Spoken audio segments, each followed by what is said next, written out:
Praise the Lord.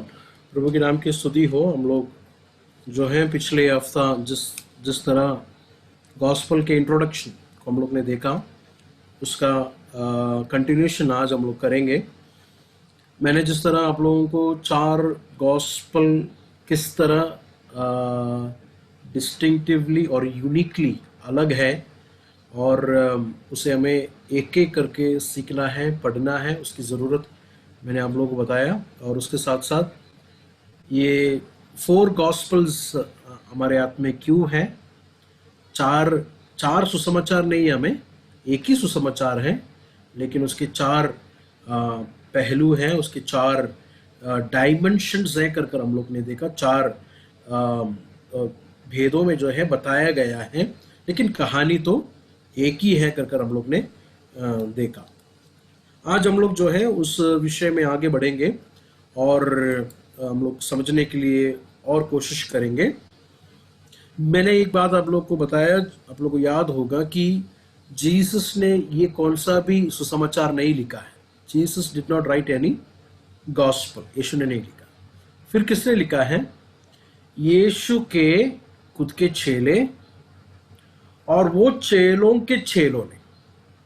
Like for example mark जो है Peter का चेला था। मार्क ने जो कुछ भी सुना, मरकुस ने जो कुछ भी सुना, वो पीटर से सुना है और उन्होंने लिखा है। जॉन यीशु मसीह का डायरेक्ट चेला था। मती यीशु मसीह का डायरेक्ट चेला था। तो डायरेक्ट चेले भी हैं, साथ साथ ये चेलों का, ये प्रेरितों का, ये रसूलों का चेले भी है कर हम लोग वचन में देखा। ठीक है, ये चेले कौन थे जो जीसस के साथ चले थे? समझो मार्क तो जीसस के साथ नहीं चला, तो आप पूछेंगे ब्रदर मरकुस तो यीशु के साथ नहीं चला, फिर उसको तो ज्यादा बात नहीं पता होगा। ऐसा नहीं है, ऐसा नहीं सोचना। मैंने जिस तरह कहा, मार्क जो है पीटर का चेला था और पीटर जीसस का बहुत करीबी शिष्य था, चेला था, और उसे everything from the beginning till the and he knows. और पवित्र आत्मा उनको गाइड किया और याद दिलाया, जो कुछ भी जीसस के टाइम पे हो गया वो बातें पवित्र आत्मा उनको याद दिलाकर जो है यहां पर हमारे सामने रखा गया है। तो मैं आप लोगों के सामने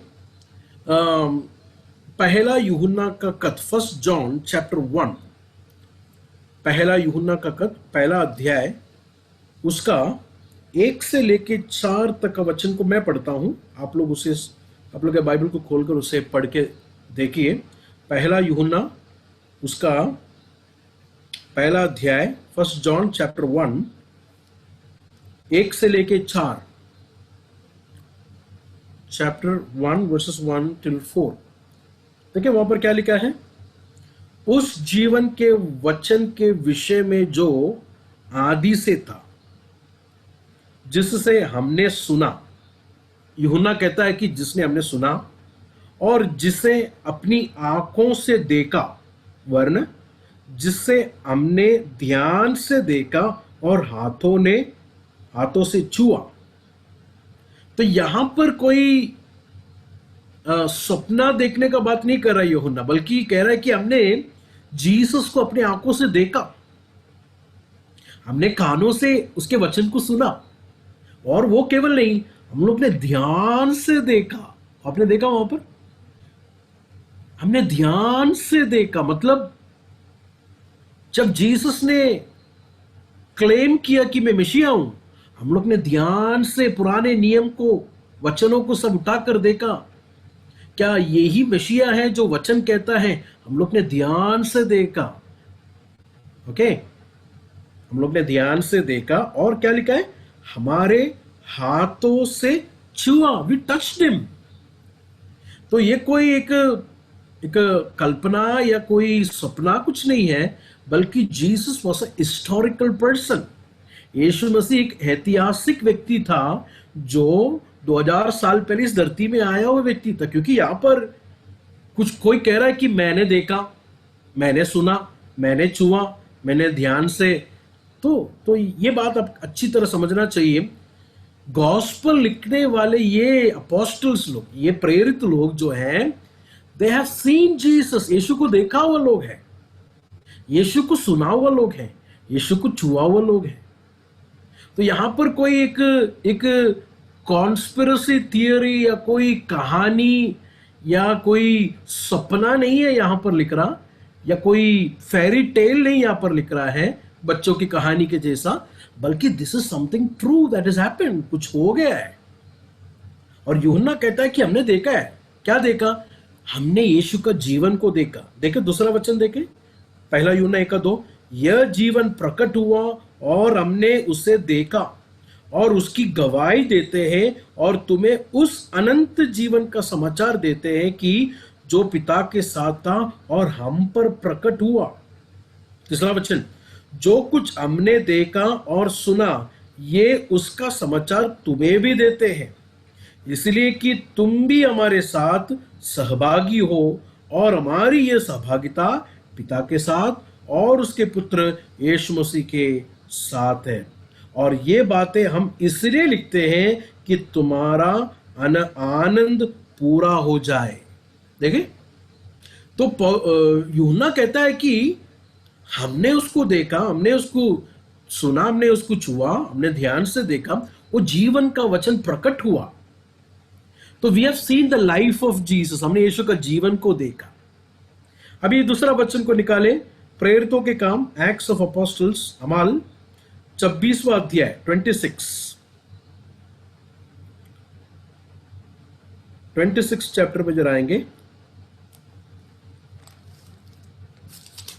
और पौलुस जो है राजा के सामने बोलता हुआ एक बात को जो है मैं आप लोग के ध्यान में लेके आना चाहता हूं। उसका 23 से 23 से जरा देखिए आपके बाइबल में क्या लिखा है। 23 से पौलुस क्या कहता है? पौलुस गवाही देता है। पौलुस गवाही देता है। क्या गवाही दे रहा है? 23 से कि मसीह को दुख उठाना होगा और वही सबसे पहले मरे हुए में से जी उठकर हमारे लोगों में और अन्य जातियों में ज्योति का प्रचार करेंगे। ठीक है, जीसस के बारे में पौलुस क्या गवाही दे रहा है कि यीशु मसीह मरकर जी उठा। ठीक है, और क्या लिखा है? मरे हुए में से सबसे पहले वो जी उठकर। 24वां वचन देखें, जब वह इस रीति से उत्तर दे रहा था तो फेस्तुस ने ऊंचे शब्द से कहा, है पौलुस तू पागल है, बहुत विद्या ने तुझे पागल कर दिया है। तो फेस्तुस ने क्या कहा? पौलुस तू पागल हो गया है, तूने बहुत पढ़ाई लिखाई की है ना, उस वजह से तेरा दिमाग पागल हुआ है। ऐसा मर के कोई जी उठ सकता है क्या? ये कोई किसी ने बनाया हुआ कहानी है। आप लोग मेरे साथ हैं? फेस्तुस क्या कह रहा है? ऐसा मरकर कोई जी उठ सकता है क्या? ये सब कहानियां है, ये सब किसी ने बनाया हुआ झूठ है। तो पौलुस का जवाब देखिए क्या कहता है। परंतु उसने कहा, हे महा प्रतापी फेस्तुस, मैं पागल नहीं परंतु सच्चाई और बुद्धि की बातें कहता हूं।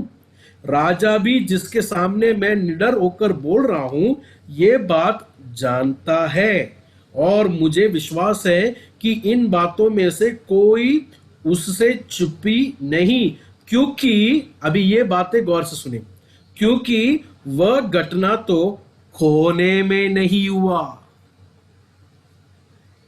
मतलब जीसस का डेथ और जीसस का रिजरेक्शन जो है किसी कोई कोने में नहीं हुआ। सब जानते हैं ये बात, जीसस का डेथ और जीसस का रिजरेक्शन। इसके साथ साथ आप लोग लूका का सुसमाचार में जरा आएंगे। लूका का सुसमाचार 24वां अध्याय में जरा आएंगे। अपना क्लियोफा यीशु मसीह से एक बात को कहता है। यीशु मसीह, आप लोग को मालूम है, यीशु मसीह एम्मोस में जाने वाले ये दो चेलों से बातचीत कर रहे थे और इनके बातचीत क्या है जानने के लिए यीशु मसीह उनसे पूछता है, तुम लोग क्या बात कर रहे हैं, व्हाट आर यू टॉकिंग? तो क्लियोफा जवाब क्या देता है? देखिए उसका 18 वचन देखे, 24 का 18, 24:18। वहां पर लिखा है कि उसने उनसे पूछा, ये क्या बात है जो तुम चलते चलते आपस में करते हो? वे उदास से खड़े रहे गए। ये सुनकर उनमें से क्लियोफास नाम का एक व्यक्ति ने कहा, क्या तू यरूशलेम में अकेला परदेशी है जो नहीं जानता कि इन दिनों में उसमें क्या क्या हुआ? कंपेयर करके देखे प्रेरितों के वचन के साथ। तो जो जो इंसिडेंट हुआ है, जीसस का डेथ हुआ है, ये कोई कोने में नहीं हुआ, बल्कि सारे लोग जानते हैं। एवरीवन नोज इट, सारे लोग जानते हैं। जीसस का डेथ सारे लोग ने देखा है, सारे लोग जानता है। तो क्लियोपास सरप्राइज से पूछ रहा है, क्या यरूशलेम में तू अकेला आदमी है जो नहीं जानता ये सब? ये न्यूज नहीं जाना कि यीशु को उन्होंने मार दिया करके? आपने नहीं सुना है क्या? क्लियोपास यीशु से पूछ रहा है। यीशु कौन है करके उसको पता नहीं, इसलिए पूछ रहा है। तो मैंने आप लोग को बताया, जीसस का जीवन को देखा हुआ लोग है, सुना हुआ लोग है, महसूस किया हुआ लोग है, एक्सपीरियंस किया हुआ लोग है। दूसरा, जीसस का डेथ को, जीसस के मौत को देखा हुआ लोग है, सुना हुआ लोग है, क्योंकि ये कोई खोने में नहीं हुआ। फिलिप्पुस पौलुस क्या कहता है राजा को, अग्रिप्पा राजा, ये कोई खोने में नहीं हुआ, तू जानता है ये बात, सबके सामने हो गया वो बात है। ठीक है। अभी तीसरा, पहला कोरिन्थियो 15 अध्याय, फर्स्ट कोरिन्थियंस चैप्टर 15 वर्सेस 6 देखे, 6वां वचन।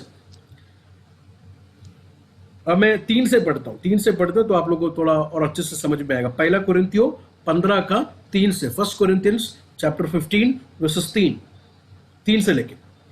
इसी कारण मैंने सबसे पहले तुम्हें वही बात पहुंचा दी जो मुझे पहुंची थी, कि पवित्र शास्त्र के वचन के अनुसार यीशु मसीह हमारे पापों के लिए मारा गया और गाड़ा गया, और पवित्र शास्त्र के अनुसार तीसरे दिन जी भी उठा।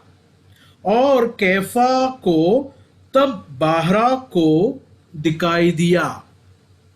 यीशु का जीव उठना, कैफा मतलब पीटर भी देखा, पीटर के साथ बाकी सारे डिसाइपल्स भी यीशु का जीव उठना के बाद जीसस को देखा करके वहां पर लिखा है। अभी आप लोग 5वां और 6वां वचन देखें। और कैफा को तब 12 को दिखाई दिया, कैफा को और 12 को भी दिखाई दिया। 6वां वचन देखें। फिर 500 से अधिक भाइयों को एक साथ दिखाई दिया। तो जीसस जीव उठने के बाद खाली 1-2 लोग नहीं देखा, बल्कि कितना लोग देखा? 500 से अधिक लोग, 500, मोर देन 500 पीपल जीसस को देखा आफ्टर इज रिजरेक्शन, मरने के बाद जीव उठना। और देखिए क्या लिखा है, बहुतों दिखाई दिया, जिनमें से बहुत सारे अब तो वर्तमान में हैं, पर कितने सो गए। जीसस को जीव उठने के बाद देखा हुआ कुछ लोग अभी भी जिंदा है। जब भी पॉल लिख रहा था पहला कोरिन्थियो, तभी भी वो लोग क्या थे? जिंदा थे। और उसमें से कुछ लोग क्या हो गए? सो गए। क्लियर हो गया आप लोगों को? तो मैं आप लोगों को यहां पर 3 बातों को सामने लेके आया। सबसे पहला, यीशु का लाइफ को देखे हुए लोग हैं, यीशु का मौत को देखे हुए लोग हैं, यीशु के जीव उठने को देखे हुए लोग हैं। तो देखे हुए लोग, महसूस किए हुए लोग, सुने हुए लोग, डायरेक्ट आई विटनेस लोगों ने ये 4 सुसमाचार को लिखा है। इसलिए कोई भी आपको जो है गलत में नहीं गिराना कि लोग बोलेंगे कि यीशु का कोई भी चेला नहीं लिखा, तो फिर हम लोग कैसा विश्वास करेंगे कि ये सच है कि नहीं? नहीं, ऐसा नहीं है।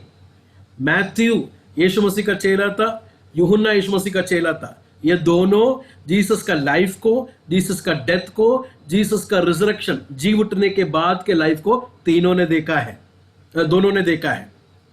मरकोस और लूकोस यीशु मसीह का डायरेक्ट चेला नहीं था, लेकिन मरकोस किसका चेला था? पीटर का चेला था। He was disciple of Peter. लूका किसके साथ था? पॉल के साथ था। तो और लूक ने, हमने पिछले क्लास में देखा, लूक ने क्या किया, गवाहों को, आई विटनेसेसों को जाकर मिला, है ना। लूक चैप्टर 1 से लेके 4 में हम लोग ने पिछला क्लास में किया था, याद है ना आप लोगों को।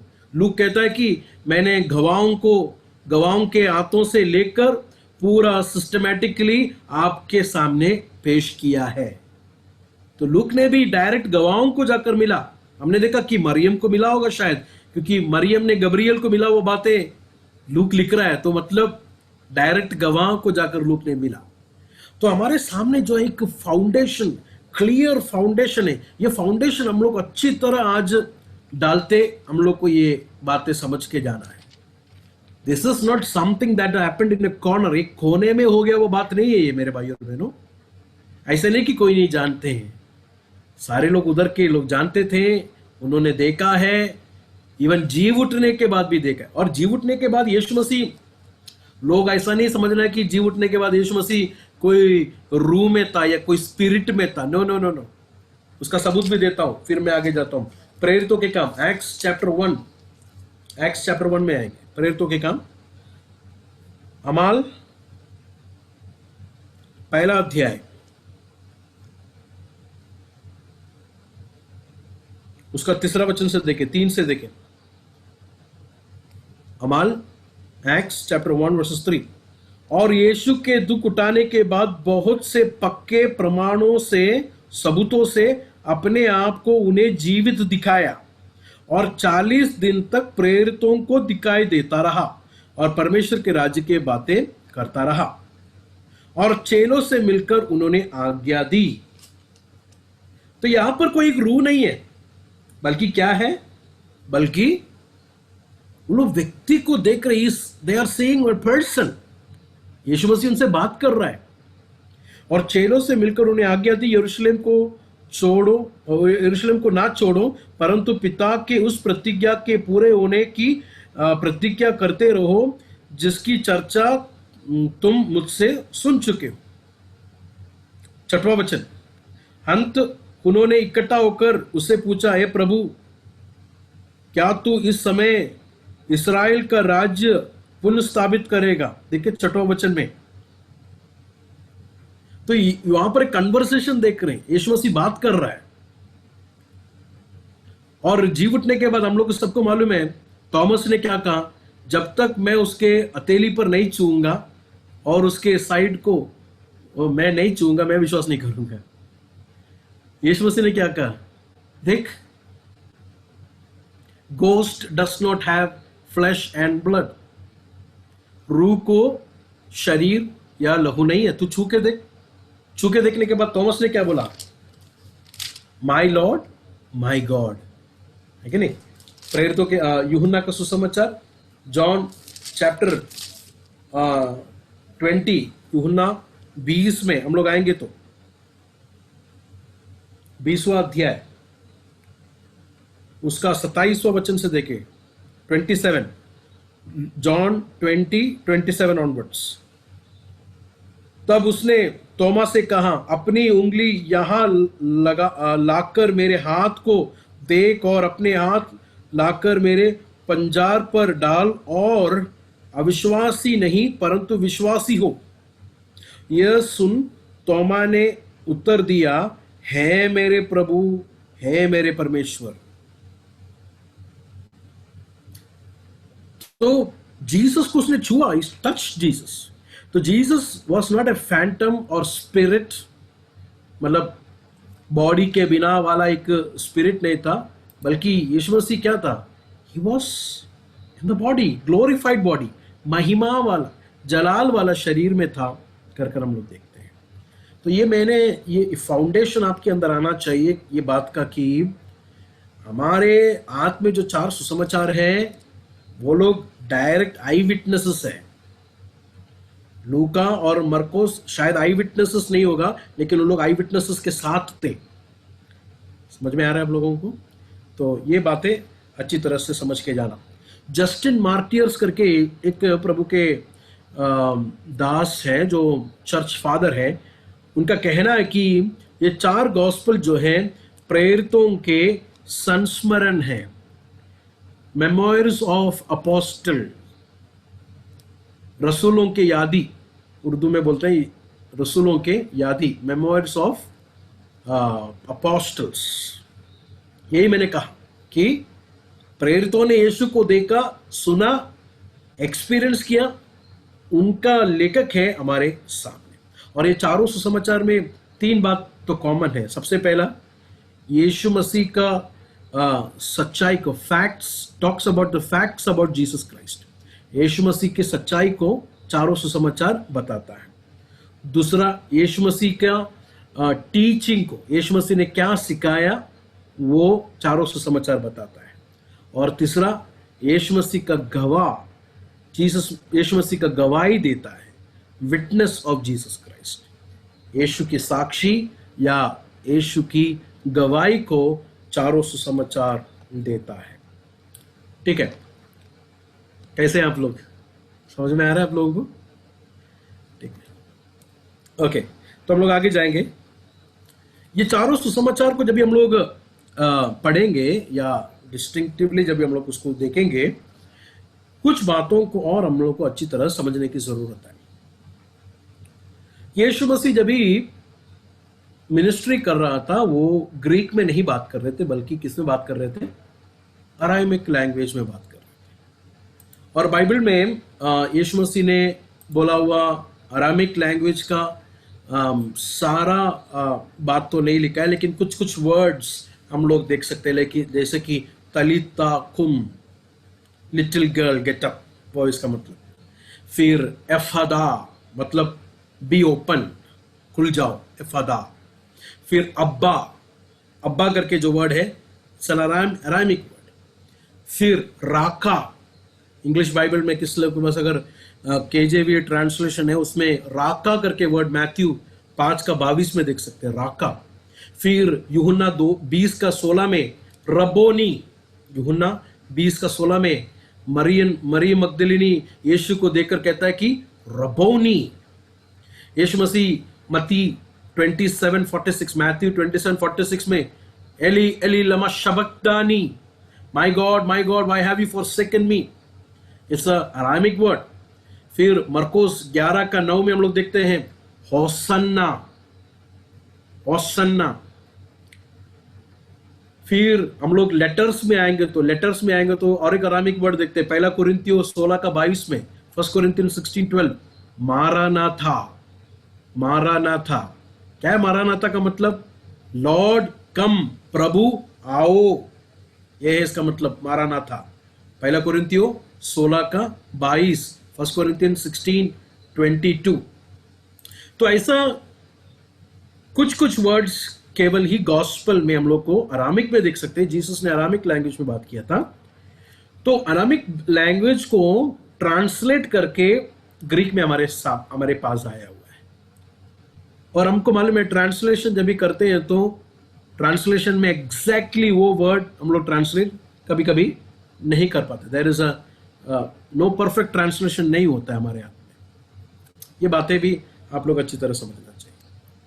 ठीक है, तो ये जब भी चारों गॉस्पल जब भी हम लोग पढ़ने वाले हैं, when we study 4 gospels, we should understand historical context. Historical context मतलब ऐतिहासिक संदर्भ, ऐतिहासिक संदर्भ, उसको उर्दू में भी बताता हूं। ऐतिहासिक संदर्भ मतलब कॉन्टेक्स्ट, किस हालात में यीशु मसीह ने यह बात को कहा, किस मौके पर यीशु मसीह ने यह बात को किया, वो मौका को, वो हालात को जानना अवश्य है। उस संदर्भ को, उस कॉन्टेक्स्ट को जानना भी जरूरत है। यीशु मसीह पैलेस्टाइन, जुडाइज्म या पुराने नियम के उस ताल्लुक में यीशु मसीह का पैदाइशी हुआ है कि नहीं?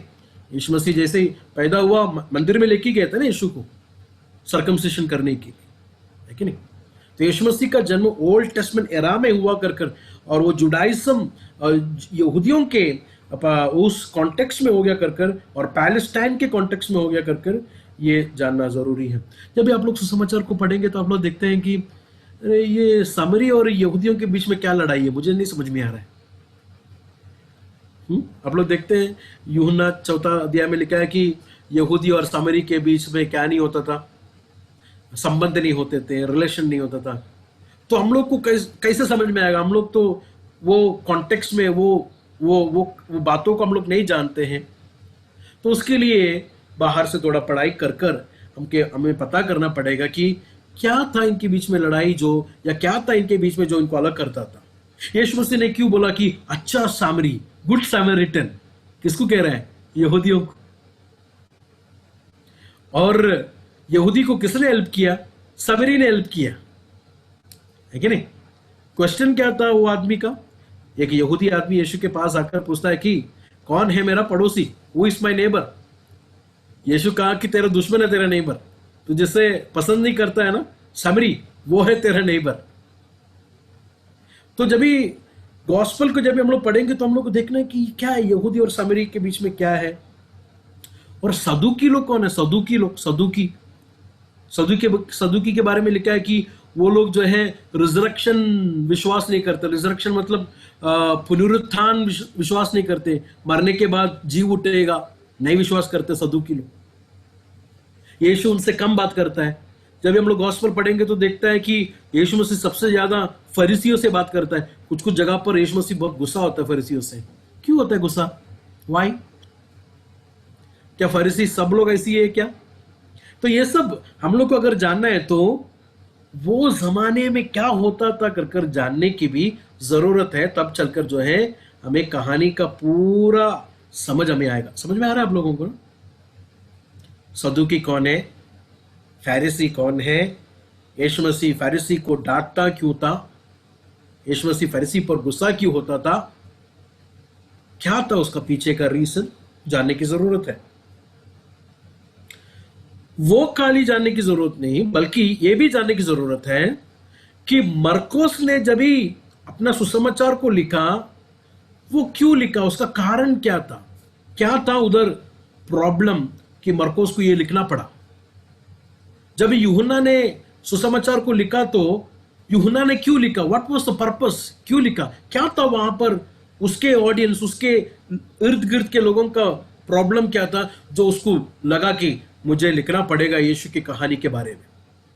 तो हम लोग ने दो बात को यहां पर देखा। सबसे पहला, यीशु जब भी सेवा किया, यीशु जब भी मिनिस्ट्री किया, तो वहां पर संदर्भ क्या था, कॉन्टेक्स्ट क्या था, वहां पर क्या चल रहा था, जानने की जरूरत है। वहां के लोगों की जानने की जरूरत है। रीति रिवाज क्या था जानने की जरूरत है। और हमें काना की शादी में 6 वाटर पॉट्स रखा था, है कि नहीं? 6 पानी के बर्तनों को रखे थे। क्यों पानी के बर्तनों को बाहर रखा है? हमें जानना पड़ेगा कि यहूदियों में प्यूरिफिकेशन, क्लेंसिंग के लिए कुछ पानी जो है बाहर रखते हैं। क्यों? अंदर आने वाले पैर को धोकर आने के लिए, तो इसके लिए वो पानी है। तो देखिए, वो संदर्भ में, वो कॉन्टेक्स्ट में, वो हमें जब समझ में आएगा तो कहानी हमें पूरी तरह समझ में आएगा। दूसरा, मरकोस, मत्ती, लूका, यूहन्ना ने ये जब भी गॉस्पेल जब भी लिखा, वो लिखने का कारण क्या था, उसका उनका कॉन्टेक्स्ट क्या था, वो भी जानने की जरूरत है। ठीक है, इतना आप लोगों को समझ में आया कर मैं विश्वास करता हूँ। ये सब याद रखने की जरूरत कुछ नहीं है, बस समझ के जाने की जरूरत है। इसलिए पीछे मुड़कर नहीं देखना, अरे 5 मिनट पहले क्या बोला था मैं भूल गया। नो, मुश्किल नहीं है, भूल गया तो भी चलेगा। बस आपको याद ऐसा ओके आगे जाना है। बस ऐसा मैं पढ़ूंगा तो ये सब आएगा और ये सब मुझे ध्यान रखना, दैट्स इट। याद कुछ मत करो, इसको बायट करने के लिए मत देखो। आगे हम लोग को मालूम है कि जीसस जो है जब भी टीच करता था, सिखाता था, सबसे ज्यादा पैराबल्स यूज करते थे, है कि नहीं? पैराबल्स मतलब तमसील, दृष्टांत, हिंदी में दृष्टांत करके बोलते हैं। पैराबल्स, तमसील, दृष्टांत, तीनों एक ही है। ये सबसे ज्यादा वो यूज करते थे। बड़ा सिंपल के तरीके से प्रचारक थे, कॉम्प्लिकेटेड नहीं थे। मैं कभी प्रार्थना करता हूं, परमेश्वर बड़े सिंपल तरीके से प्रचार करने के लिए मुझे आप सिखाओ। जीसस का मैसेज को सुनने वाला बच्चा भी समझ में आएगा कि यीशु मसीह क्या बोल रहा है। Very simple. देखे यीशु मसीह का दृष्टांत को देखे, क्या लेता था? बीज को लेता था मच्छी को लेता था, है कि नहीं? हाँ, वाइन को लेता था, दाखलता को लेता था। भेड़ को लेता था। वेरी सिंपल टीचिंग, लेकिन वो सिंपल है तो भी बड़ा गहरा है, वेरी डीप, वेरी प्रोफाउंड। तो हम लोग सब जानते हैं कि यीशु मसीह ज्यादा तमसील में या दृष्टांतों में बात करते थे, पैराबल्स में बात करते थे मालूम है, लेकिन बहुत सारे लोगों को और कुछ बातें नहीं पता है यीशु के टीचिंग के बारे में, वो मैं आप लोग आज बताने वाला हूं। तो जीसस का टीचिंग का फॉर्म, यीशु मसीह का सिखाने का रूप को भी जानना जरूरी, to understand the form of his teaching. यीशु मसीह का टीचिंग का वो फॉर्म को, उस रूपरेखा को समझने की भी जरूरत है। यीशु मसीह जो है, उदाहरण में ओवर स्टेटमेंट इंग्लिश में हाइपरबोले करके बोलते हैं, हाइपरबोले। मिसाल में आपको मैं देता हूं तो आप लोगों को समझ में आएगा। कभी कभी कुछ माँ लोग जो बच्चों लोग से बोलता है ना, मैं तुझे 1000 दफा बोला है कि उधर नहीं जाओ। कितना दफा बोला है? 1000 बार, नहीं तो 100 बार। मैं तुझे 100 दफा कहा है मत जाओ। 100 दफा बोला है क्या? नहीं, शायद 1-2 दफा बोला होगा, लेकिन 100 को क्यों ऐड किया? ताकि उसका सीरियसनेस समझने के लिए, मैंने तुझे कितना सीरियसली बोला वो बताने के लिए। यीशु भी ऐसा यूज किया है। देखेंगे मिसाल को, मत्ती का सुसमाचार 5वां अध्याय 29 और 30, मैथ्यू 5:29 एंड 30। मैथ्यू 5:29 एंड 30 मैं पढ़ता हूं, आप लोग उसको सुन के देखिए। मत्ती का सुसमाचार सब लोग निकाले, 5वां अध्याय उसका 29 और 30। देखिए क्या लिखा है। यदि तेरी दाहिने आंख तुझे टोकर खिलाए तो उसे निकालकर अपने पास से फेंक दे, क्योंकि तेरे लिए यही भला है कि तेरे आंखों में से एक नाश हो जाए और तेरा सारा शरीर नरक में ना डाला जाए।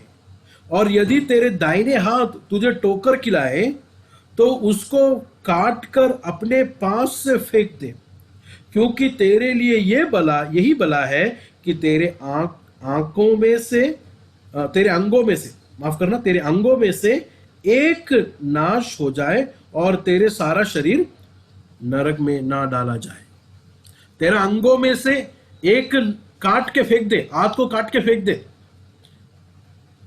पूरा बॉडी नरक में जाने से बेहतर एक हाथ के बिना स्वर्ग जाना अच्छा है। अगर ऐसा होएगा तो कितना बार अपना हाथ को काटना पड़ेगा? ऐसा होगा तो दुनिया में सारे अंधे रहेंगे ना, all where will be blinds. तो यीशु मसीह यहां पर सच में काटने का बात कर रहा है क्या? नो, हाइपर बोले मां लोग जैसा बोलते, मैंने तुझे 100 बार बुलाया। ओवर स्टेटमेंट, सीरियसनेस बताने के लिए। क्या है इसका मतलब मालूम है? मेरे और आप लोग के अंदर एक स्थायी परिवर्तन आना चाहिए, एक लास्टिंग चेंज आना चाहिए। लास्टिंग चेंज का मतलब सर्जिकल चेंज। जब भी सर्जरी होकर अंदर काट देता है कुछ चीज को, वो हमेशा रहता है। ऐसा एक हमेशा का एक परिवर्तन, एक बदलावट आपके जीवन में होना चाहिए। यह है उसका मतलब।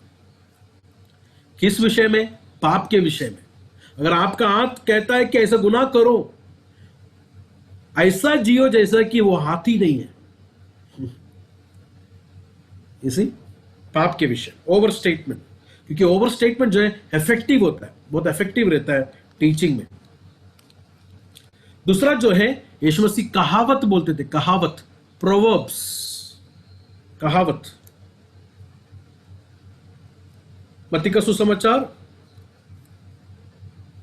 6वां अध्याय उसका 21वां वचन, 6 का 21।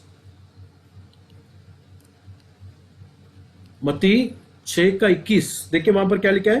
क्योंकि जहां तेरा धन है वहां तेरा मन भी लगा रहेगा। इट्स अ प्रोवर्ब, कहावत है।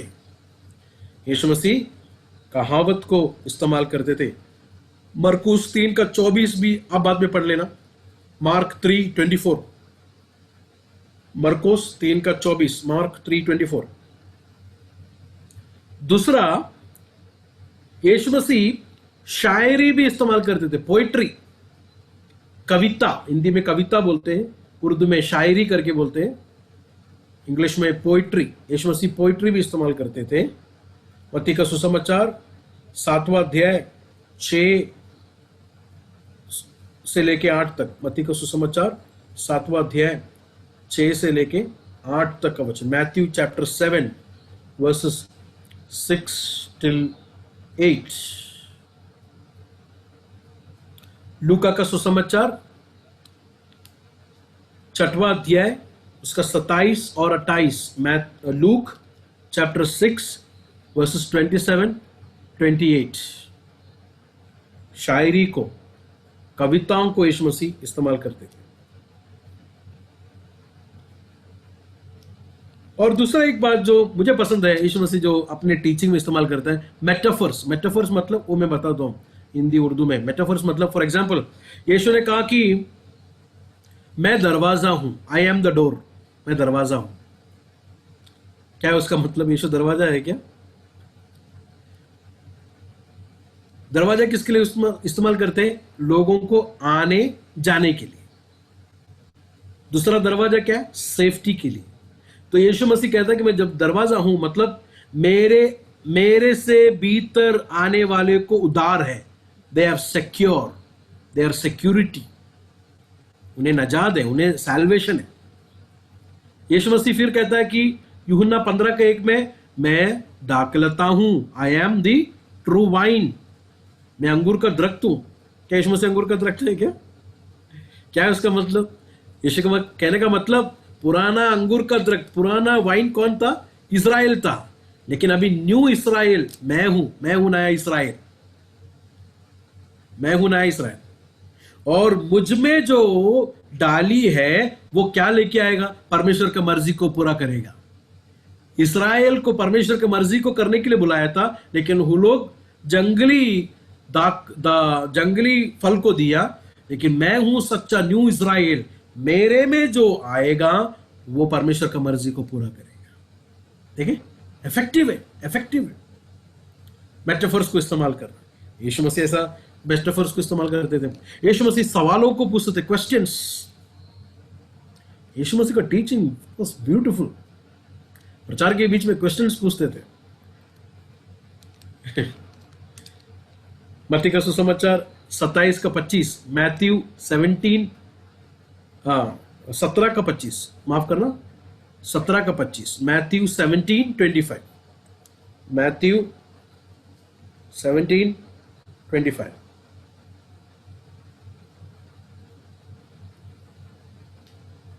तो ये सब आप लोग जब भी 4 गॉस्पेलों को पढ़ेंगे, सुसमाचार को पढ़ेंगे, ये सब आपके सामने आएगा।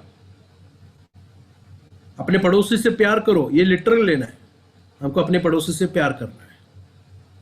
अपने हाथ को और आंखों को निकालो, हाथ को काटो, मतलब ये लिटरली नहीं लेना है। बल्कि यीशु मसीह वहां पर क्या हमको समझाना चाह रहा था, हम लोग ध्यान से उसको देखने की जरूरत है। ठीक है, अगला बात समझ में आया कर मैं विश्वास करता हूं हम लोग।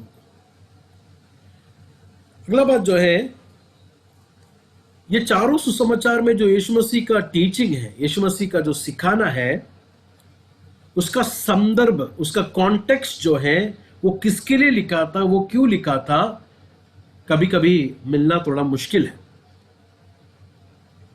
ठीक है, वो मैं क्यों है कर मैं आपको बताता हूं। मैंने जिस तरह पहले कहा, चर्च को जब भी परमेश्वर ने शुरू किया पेंटिकॉस्ट के दिन, तकरीबन 30 साल से ज्यादा कोई भी सुसमाचार लिखा नहीं गया था। अर्ली चर्च के हाथ में चारों सुसमाचार हाथ में उनके नहीं थे। तो वो लोग किस तरह वो लोग सुनते थे, हम लोग देखेंगे। प्रेरितों के काम 2 अध्याय में जरा आएंगे, अमाल 2 अध्याय में।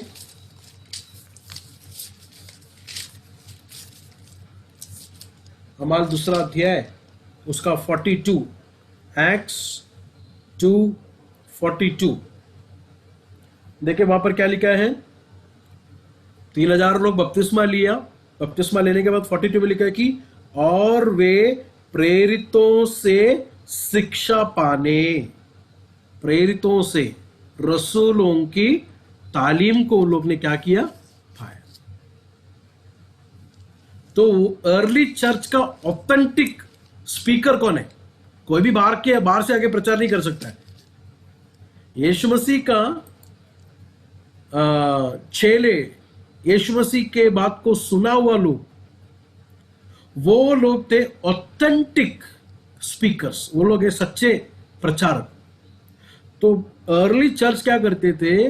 प्रेरितों के टीचिंग को गौर से सुनते थे और उसमें लवलीन रहते थे, डिवोटेड रहते थे उसमें। तो उनको किधर कैसा मिलता था? हाथ में कुछ नहीं मिलता था, बल्कि ओरली 30 साल से ज्यादा उन्होंने प्रेरितों से मुंह से सुना हुआ बातें हैं। तो बहुत दफा क्या हो जाता है, जब ये लोग टीचिंग्स बताते हैं तो उसका कॉन्टेक्स्ट नहीं बताते। देखो ऐसा ऐसा हुआ था, तो हम लोग ऐसा ऐसा जा रहे थे, तो ऐसा ऐसा बातों हम लोग को नजर आया, फिर यीशु ने ऐसा बोला। शायद वो लोग ऐसा नहीं बोलेगा, वो लोग क्या बोलेगा? यीशु ने बोला हुआ बात को लोगों को सिखाएंगे। उसका कॉन्टेक्स्ट शायद उनके हाथ में बोलने की जरूरत नहीं है। समझ में आया करके मैं विश्वास करता हूं। उसका क्यों बोला कर वो बात बोलने की जरूरत नहीं है, क्या बोला कर वो लोगों को सिखाएंगे। यीशु मसीह ने ये बोला था, वो बोलने का रीजन क्या है पीछे, शायद वो लोग नहीं बोलेंगे। तो इसके लिए हमारे हाथ में कॉन्टेक्स्ट जो है कभी कभी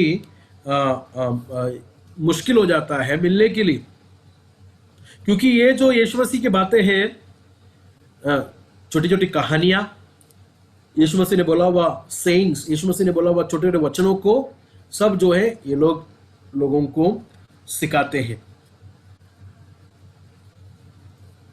जरा सोचिए, बहुत बातें जब ये लोग सिखाने के वक्त अगर कॉन्टेक्स्ट नहीं है तो, अगर संदर्भ नहीं है तो हम लोग कितना गलत में आ सकते हैं। जरा आइए मेरे साथ मरकुस का सुसमाचार 12 अध्याय, मार्क चैप्टर 12, मरकुस का सुसमाचार 12 अध्याय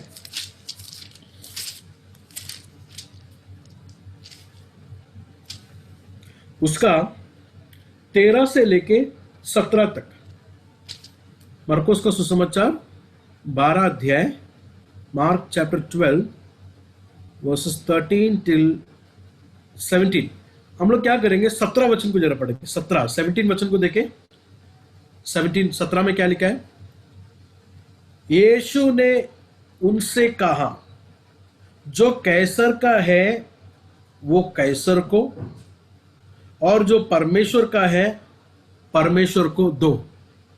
ठीक है, जरा समझो, उसके ऊपर कहानी नहीं है। यीशु मसीह ने क्यों बोला, किसको बोला, क्यों बोला, कहां बोला, अगर नहीं है समझो, कितना मुश्किल होएगा ना हमको ये समझने के लिए। जो कैसर का है कैसर को दो, जो प्रभु का है प्रभु को दो। भाई क्या दूं? तो कुछ कुछ जगहों पर जो है यीशु मसीह ने क्यों बोला, कहां बोला, किसके लिए बोला, प्रेरितों ने सिखाया है। लेकिन कुछ कुछ जगहों पर बताने की जरूरत नहीं, क्यों बोला, कहां बोला, बताने की जरूरत नहीं। तो वो लोग यीशु मसीह का टीचिंग बता देते थे। दुश्मनों को प्यार करो, माफ करो, ये सब बातें, उसका संदर्भ, उसका कॉन्टेक्स्ट बताने की जरूरत नहीं। लेकिन यहां पर देखें, इसका कॉन्टेक्स्ट अगर नहीं बताएंगे तो यीशु मसीह ने लास्ट में बोला हुआ बातें हम लोग को समझ में ही नहीं आएगा। तो 13 से पढ़ के देखे, 13 से पढ़ के देखे, उसका यीशु मसीह ने क्यों बोला कर आप लोगों को समझ में आएगा। 13 से, तब उन्होंने उसे बातों में फंसाने के लिए कुछ फरीसियों और हेरोदियों को उसके पास भेजा, और उन्होंने आकर उससे कहा, हे गुरु, हम जानते हैं कि तू सच्चा है और किसी की परवाह नहीं करता, क्योंकि तू मनुष्य का मुंह देखकर बातें नहीं करता, परंतु परमेश्वर का मार्ग सच्चाई से बताता है। तो क्या कैसर को कर देना उचित है, मतलब टैक्स देना उचित है कि नहीं? कैसर को टैक्स देना उचित है कि नहीं? हम दे या ना दे, हम लोग को देना है या नहीं देना है? उसने उनका कपट जानकर उनसे कहा, मुझे क्यों परखते हो? 1 दिनार मेरे पास लाओ कि मैं देखूं। वे ले आए, और उसने उनसे कहा, यह मूर्ति और नाम किसका है? तो पैसा लेके आया, पैसा में यीशु मसीह पूछा है कि यह मूर्ति और नाम किसका है? उन्होंने कहा कैसर का है। यीशु ने क्या उनसे कहा, जो कैसर का है कैसर को दो, और जो प्रभु का है प्रभु को दो। अभी समझ में आया आपको? वो कॉन्टेक्स्ट जब ये आया, आपको समझ में आया क्या? तो ये टैक्स के विषय में जब ये बातचीत हुआ तो ये बात उठा। लेकिन कुछ कुछ जगहों पर जो है ऐसा आपको नहीं मिलेगा। अभी जिधर आपको अभी ऐसा मिला है ना, कुछ कुछ जगहों पर ऐसा, हाँ यीशु मसीह ऐसा जा रहा तो लोग उनके पास आए तो यीशु मसीह ने ऐसा जवाब दिया, शायद नहीं मिलेगा। क्योंकि जब ये सुसमाचारक लोग मत्ती, मरकुस, लूका, यूहन्ना या यीशु मसीह के प्रेरित लोग जब भी प्रचार कर रहे थे, ये पूरा कहानियों को बताने की जरूरत नहीं था, यीशु के टीचिंग को लोग बताते थे। इसलिए कभी कभी कॉन्टेक्स्ट मिसिंग हो सकता है। समझ में आ रहा है आप लोगों को? क्लियर हो गया? ऐसा बहुत कुछ वचन है, जरा पढ़ के देखें। प्रेरितों के काम 20 का 35 जरा पढ़े।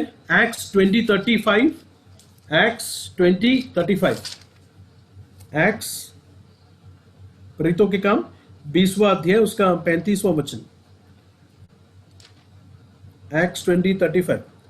पौलुस क्या कहता है देखें, मैंने तुम्हें सब कुछ करके दिखाया और इस रीति से परिश्रम करते हुए निर्बलों को संभालना और प्रभु यीशु के वचन स्मरण रखना अवश्य है कि उसने आप ही कहा है, लेने से देना धन्य है। किधर लिखा है गॉस्पेल में ये बात? किधर भी लिखा है? नहीं मिलेंगे आपको। लेने से देना धन्य कर कर चारों गॉस्पेल में किधर भी नहीं मिलेगा।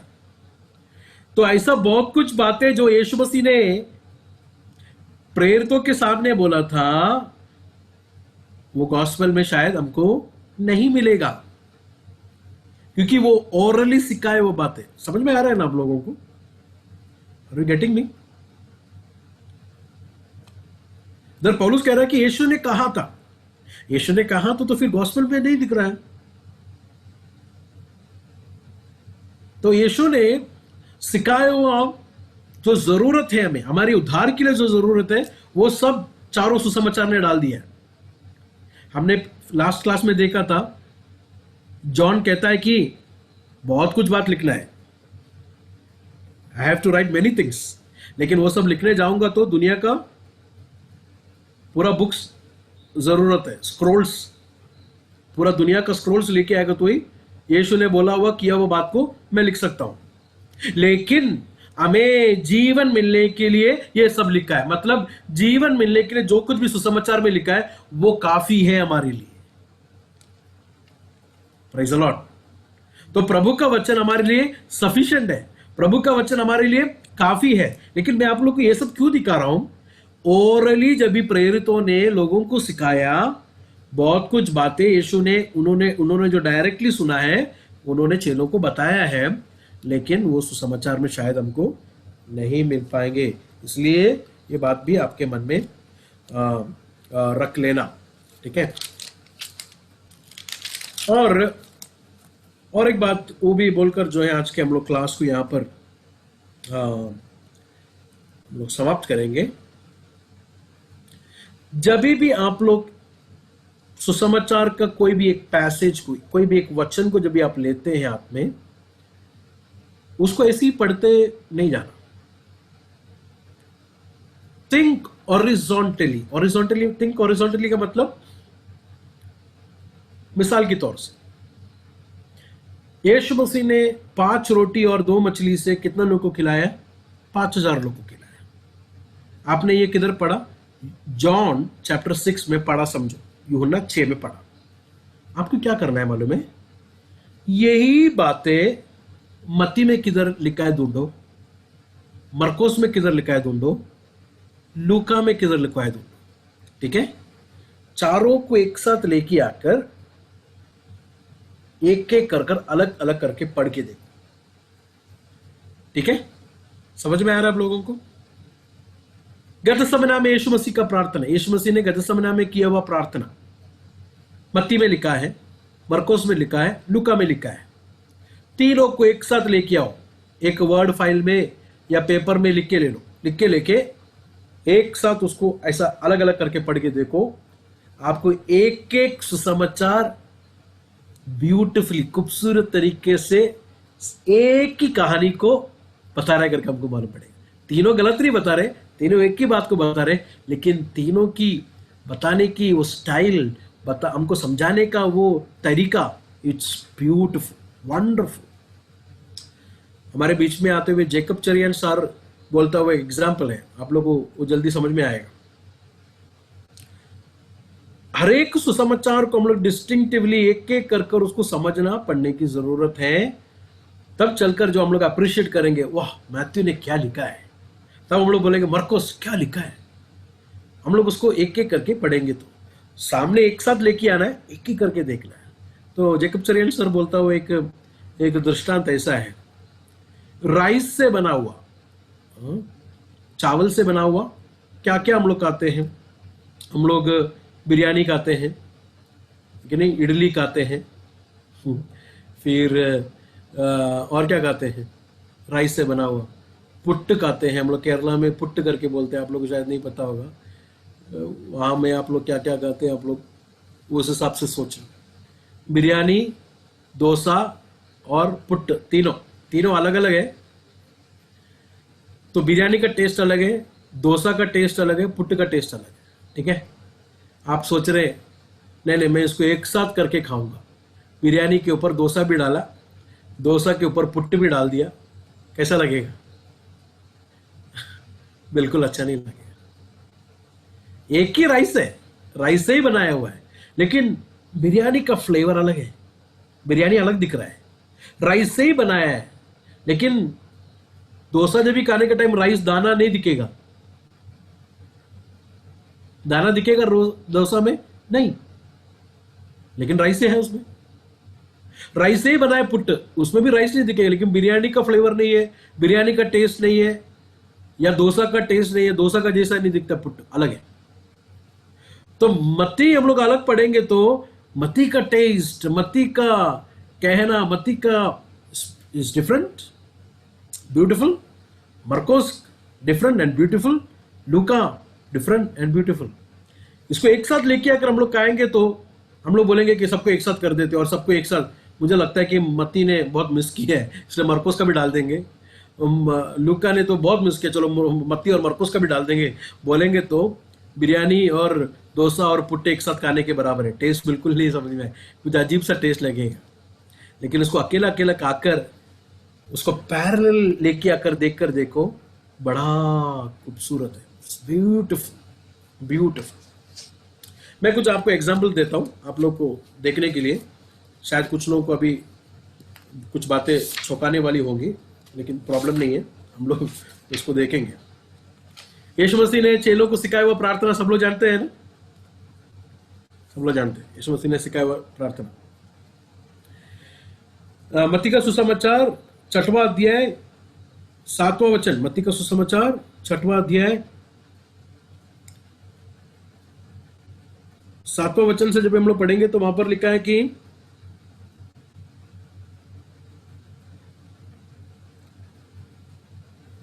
प्रार्थना करते समय अन्य जातियों के जैसा बकबक ना करो, क्योंकि वो समझते हैं कि उसके बार बार बोलने से उनकी सुनी जाएगी, इसलिए तुम उनके समान ना बनो। तो मैंने रिपीटेशन नहीं करो कर कर मैथ्यू में बोल रहा है, क्योंकि तुम्हारा पिता तुम्हारे मांगने से पहले ही जानता है कि तुम्हारी क्या क्या आवश्यकता है। 9वां वचन, अंत तुम इस रीति से प्रार्थना किया करो, मॉडल दे रहा है, इस तरह प्रार्थना करो। कैसा प्रार्थना करो? है हमारे बाप तू जो स्वर्ग में है, तेरा नाम पवित्र माना जाए। आगे हम लोग यीशु का प्रार्थना को देख सकते हैं। तो मत्ती के हिसाब से हम लोग प्रार्थना को, ये प्रार्थना को मॉडल जैसा लेना चाहिए, अपना प्रार्थना का मॉडल ये होना चाहिए मत्ती के हिसाब से, ठीक है। लेकिन हम लोग लूका का सुसमाचार में आएंगे। लूका का सुसमाचार 11 अध्याय 2 से लेके 4 तक, 11 का 2 से लेके 4 तक, 1 से लेके पढ़ दो, 11 का 1 से लेके पढ़ दो। Look 11 chapter 11 versus 1 onwards. फिर वह किसी जगह प्रार्थना कर रहा था, और जब वो प्रार्थना कर चुका तो उसके चेलों में से एक ने उससे कहा, हे प्रभु, जैसा यूहन्ना ने अपने चेलों को प्रार्थना करने सिखाया, वैसे ही हमें भी तू सिखा दे। दूसरा वचन, उसने उनसे कहा, जब तुम प्रार्थना करो तो कहो। मत्ती में क्या लिखा है? रिपीटेशन नहीं करो, ये मॉडल है। लेकिन लूका क्या कहता है? जब भी प्रार्थना करो ये कहो, रिपीटेशन प्रॉब्लम नहीं है करके बता रहा है। इसलिए मैंने बोला कुछ लोग को चौंकाना वाला होगा। हम लोग नहीं करते हैं मीटिंग के एंड में, रिपीटेशन नहीं करते हैं, लेकिन करने में कोई गलत भी नहीं है। कोई पापी नहीं हो जाता। कुछ लोग पेंटिकोस लोगों को एक प्रॉब्लम है, अगर यीशु मसीह ने सिखाया हुआ दुआ अगर कोई बोलेगा तो बोलेगा सबसे बड़ा गुनहगार है, सबसे बड़ा पापी है। हम लोग अच्छा नहीं लगता वो प्रार्थना कोई रिपीट करता है। ऐसा कुछ नहीं है। मत्ती का सुसमाचार के अनुसार रिपीट अन्य जाति लोग करता है, नहीं करो। लेकिन लूका कहता है कि करो, you can do that, there is no problem. तो यहां पर आप लोग को बैलेंस बातें मिल गया। तो करने वालों, जो ऐसा रिपीट करने वालों को हम लोग छोटा होकर नीचा होकर नहीं देखना है, ठीक है। और जो नहीं करने वाले हैं वो लोग को बड़े अच्छे और बड़े पवित्र लोगों के जैसा भी नहीं देखना है। यहां पर हम लोग balance, you can do it और you can not do it, ठीक है। ये कैसा मालूम पड़ा आपको? जब ये आपने उसको पैरेलल में देखा। यही सेम बात को जब ये आपने दूसरा सुसमाचार में भी क्या लिखा है, जब ये एक साथ लेके आया तो आपको समझ में आया मैं कर भी सकता हूं और नहीं भी कर सकता हूं। दूसरा देखिए, दूसरा मत्ती का सुसमाचार 3 अध्याय में जरा आएंगे। मत्ती का सुसमाचार 3 अध्याय, उसका 3 वचन, मैथ्यू 3:3। सॉरी, माफी चाहता हूं, मत्ती 5:3, मैथ्यू 5:3, मत्ती 5:3। हिंदी में ऐसा लिखा है, उर्दू में आप लोग देखिए, धन्य है वे जो मन के दीन है, blessed are those who are poor in spirit. सही है? मुबारक है वे जो रूह में गरीब है। यही बात लूका में भी लूका कहता है। लूका का सुसमाचार 6वां अध्याय 20वां वचन, 6 का 20। मैथ्यू 6:20, वहां पर क्या लिखा है देखिए, तब उसने अपने चेलों की ओर देखकर कहा, धन्य हो तुम जो दीन है। मन का दीन नहीं लिखा है वहां पर, पुअर इन स्पिरिट नहीं लिखा है, बल्कि क्या है, यू आर पुअर, मतलब मेटीरियली पुअर है तुम लोग, दुनिया में कुछ नहीं, गरीब है आप। दोनों को एक साथ लेके आओ। मत्ती कहता है कि आत्मा में गरीब धन्य है। दूसरा में लूका कहता है कि धन्य है तुम लोग जो गरीब है, जो दीन है। कैसा समझेंगे? दोनों अलग अलग बता रहे हैं क्या?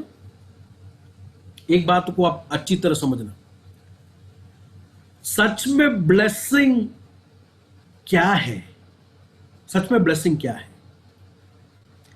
आत्मा के दीनता को, आत्मा के पुअर को, मैं आत्मा में गरीब हूं कर कर, यह एहसास जब भी एक व्यक्ति के अंदर होता है, परमेश्वर कहता है कि तू धन्य है, क्योंकि तूने अपनी आत्मा के गरीबी को पहचाना। अब मैं तुझे क्या करने वाला हूं, वो पुअर को, वो तेरी शून्यता को, वो तेरे जीरो को, मैं उसको आत्मा में स्पिरिचुअल ब्लेसिंग में भरूंगा। क्या प्रभु आत्मा के गरीब लोगों का ही प्रभु है क्या? हाँ, आत्मा के गरीब, आत्मा में जो गरीब है, मतलब जो कहता है कि प्रभु मैं गुनहगार हूं, मैं अच्छा, मेरे में कोई भलाई नहीं है, मेरे में कोई अच्छाई नहीं है, क्या प्रभु उनका ही प्रभु है? लूका कहता है नो, उनका ही खाली प्रभु नहीं है, बल्कि जो कमजोर हैं, जिनको जो आवाज नहीं उठा सकते हैं, जिनकी शोषण किया जाता है, जिनका आवाज को दबाया जाता है समाज में, जो गरीब है, जिसके हाथ में ज्यादा पैसा नहीं है, जो मेहनत करते हैं लेकिन वो मेहनत किया हुआ हाथ में नहीं आता है, लूका कहता है प्रभु उनका भी प्रभु है। क्लियर हो गया आप लोगों को? तो ये कैसा मालूम पड़ा? जब हमने उसको दोनों को एक साथ लेके आया। ठीक है, ऑप्रेस्ड। तो लूका का फोकस देखना आप लोग। लूका जो है ब्यूटिफुली बहुत औरतों के बारे में बताता है, विधवा लोगों के बारे में बताया जिसका हस्बैंड चले गया है, उनको मदद करने के लिए कोई नहीं है। एग्जाम्पल्स बताया, उनको मदद करने के लिए कोई नहीं है। गरीबों के जिक्र बहुत किया गया है, बीमार लोगों के जिक्र किया गया है, समाज में, सोसाइटी में पीछे ढकले हुए लोगों के बारे में लूक बहुत जगह पर हमें बताता है। क्यों बता रहा है? प्रभु लूका कहता है कि ये ऐसे गरीबों का भी प्रभु है हमारा प्रभु। और मत्ती क्या बता रहा है? मत्ती ये बता रहा है कि आत्मा में जो गरीबी समझ लिया, जो कहता है कि मैं रूह में गरीब हूं, आई एम बैंकक्रप्ट, प्रभु बोलता है कि उसका भी प्रभु मैं हूं, उसको भी मैं आत्मा में भरकर उसको भी मैं तृप्त कर सकता हूं। प्रेज़ गॉड, क्या ब्यूटीफुल है ये दोनों को जब हम लोग एक साथ लेके आया। तो जब भी आप लोग सुसमाचार को पढ़ेंगे, साथ में लेके आकर देखना, साथ में लेके आकर देखना, तो आपको जो है बड़ी खूबसूरती से ये बातों को समझने के लिए प्रभु हमको शक्ति और सामर्थ्य देगा। ऐसा बहुत है, खाली एक दो बातें नहीं है। अगर आप 5000 लोगों को यीशु मसीह ने 5 रोटी और 2 मछली से खिलाया हुआ कहानी को, ये आपको मालूम है, ये कहानी चारों सुसमाचार में, मत्ती, मरकुस, लूका, यूहन्ना, ये चारों में यीशु मसीह ने 5000 लोगों को खिलाया हुआ बात है। ये हफ्ते का होमवर्क आप लोग लेना, ये हफ्ते का होमवर्क आप लोग लेना।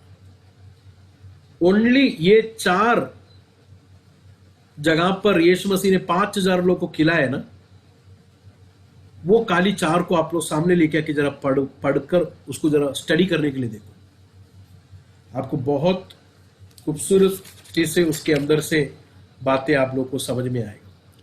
ठीक है, चारों सुसमाचार में से यीशु मसीह ने 5000 लोगों को खिलाया हुआ 4 जहां पर मत्ती में, मरकुस, लूका, यूहन्ना में 4 जगह पर लिखा है, उसको एक साथ लेके आकर उसको जरा स्टडी करो। आपको एक बात नजर आएगा, क्या मालूम है? मत्ती, मरकुस और लूका जो है ऑलमोस्ट सेम बात बोलता है। मत्ती, मरकुस, लूका ऑलमोस्ट सेम बात बोलता है। यीशु मसीह गरीब लोगों को खिलाया, उनको फिजिकली उनकी जरूरत को परमिशन दिया। लेकिन जब यूहन्ना में जब भी आएंगे ना, यूहन्ना टोटली एक पिक्चर बात को, अलग बात को बताता है। यूहन्ना वो कहानी को कैसे लेता मालूम है? यूहन्ना बोलता है जिस तरह मूसा ने इस्राएल के लोगों को मन्ना दिया मरुभूमि में, डेसर्ट में, यहां पर परमेश्वर जीवन रोटी, जीवन का रोटी, लिविंग ब्रेड दे रहा है। मूसा ने दिया वो मन्ना खाकर लोग मर गए, लेकिन यहां पर नया मन्ना दे रहा है, वो मन्ना को खाने वाले जीवन प्राप्त करेंगे। वाह, देखो एक ही कहानी है, लेकिन एक एक सुसमाचार को उसको किस तरह लेकर हमको बता रहा है। तो आप स्टडी करें उसको, ब्यूटीफुल है, स्टडी करके देखें। ये चारों में से ये कहानी को अगर हम निकालेंगे तो मैंने जिस तरह कहा, मत्ती, मरकुस, लूका आपस में बहुत मिलेंगे, लेकिन यूहन्ना कम मिलता है। ये तीनों की बातों में कम मिलता है। वो कुछ ज्यादा, कुछ गहराई बातों को हम लोग को सिखाना चाहता है, बताना चाहता है। वो इस जीसस को अपनाने वाले, जीसस के साथ जो इंटीमेट रिलेशनशिप में आने वाले, उनको जीवन मिलेगा। तो मेरे भाई और बहनों, मैं समझता हूं कि ये इसका फाउंडेशनली बहुत कुछ बातें जो है हमें समझकर जाना है। मैं जब एक एक सुसमाचार में जब आऊँगा, मैं वो बात को आप लोगों को बता के दूंगा, क्लियर करके दूंगा। लेकिन मेरे हिसाब से ये दो वीडियो, दो इंट्रोडक्शन, पिछला हफ्ता और ये हफ्ते का है, ये इंट्रोडक्शन दोनों काफ़ी है आप लोगों को शुरू करने के लिए गॉस्पल्स। और प्रभु हम सबको सहायता दे। आज हम लोग ने देखा कि किस तरह जीसस का स्टोरी हिस्टोरिकली जो है ग्राउंडेड है, ये कोई किसी ने बनाया हुआ कहानी नहीं है, बल्कि ये सच्चाई है जो लोगों ने उसे देखा, उसे सुना, उसे छुआ, गौर से देखा, फिर हमारे हाथ में दिया है। ये जीसस का कहानी है। It is about the gospel of Jesus Christ. इसे सुनकर अमल करने वाले को जीवन मिलेगा, नित्य जीवन मिलेगा, अनंत जीवन मिलेगा। प्रभु हम सबको सहायता करे।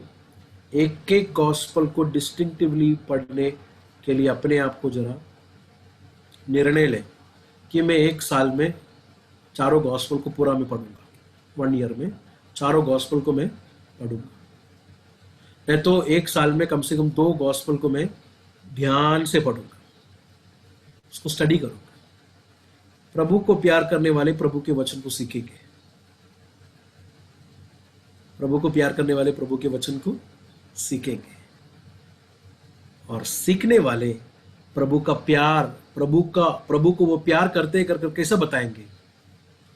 सीखने वाले उस प्रकार चलेंगे, ओबे करेंगे थ्रू देयर ओबीडियंस। प्रभु के वचन को जब वो मानेंगे, वो साबित होता है कि हम प्रभु को प्यार करते हैं। प्रभु को प्यार करने वाले 2 बात करेंगे, एक वचन को सीखेंगे, और दूसरा सीखने के बाद वो जीवन में अप्लाई करेंगे, ओबे करेंगे। इसमें साबित होता है कि हम प्रभु को प्यार करते हैं। प्रभु हम सबको शक्ति और सामर्थ्य दे प्रभु को प्यार करने के लिए, प्रभु के वचन को सुनने के लिए, सीखने के लिए अपने टाइम को दे। प्रभु आपको आशीष और बरकत दे। God bless you all.